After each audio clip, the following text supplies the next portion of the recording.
میں نے پوچھنا تھا وہ جو اسکول میں ریلیجیس ایجوکیشن ہوتا ہے تو اس میں جا سکتے ہیں؟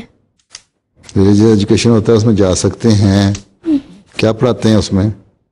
ہم تو ابھی بس وہ مارٹن لوتھر کنگ کے بارے میں ہم وہ پڑھ رہے ہیں، اوباما کے بارے میں. اور جو مرضی پڑھو، لیکن یہ ہے کہ جب تم بائبل پڑھتی ہو تو وہاں یہ تمہارے خیالات نہیں ہونے چاہیے کہ جیزس جو ہے وہ اللہ کا بیٹا ہے. حضرت عیسیٰ جو ہے اللہ تعالیٰ کے بیٹے، جنا خدا اور خدا کا بیٹا کہتے ہیں نا، تو وہ تمہیں بائبل میں پڑھاتے ہیں. تم یہ کہہ سکتی عیسائی یہ کہتے ہیں کہ خدا کا بیٹا ہے. تم اپنا خیال، ان کی بات نہیں ماننی، بلکہ یہ تم کہہ سکتی ہو زیادہ سے زیادہ.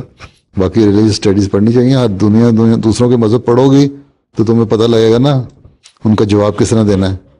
جی جی. اور پھر تم تیاری کر سکتی ہو. وہ اس کا آخری والے کو دے دو. بس ایک سوال آخری، اوباما کون سا ریلیجیس لیڈر ہے جس کو پڑھا رہے ہیں وہ؟ ہاں نہیں، ریلیجیس اسٹڈیز تو ایسی بات نہیں. بائبل پڑھتے ہیں نہیں لوگ سارے. جتنا حضرت مسیح علیہ الصلوۃ والسلام کو بائبل کا علم تھا کسی کا نہیں، تبھی تو جواب دیے عیسائیوں کے. بائبل پڑھ کے دیے ہیں نا. ہمارے حوالوں میں کوٹ ہوتی ہے بائبل، ریفرنسز میں کوٹ نہیں کرتے ہم.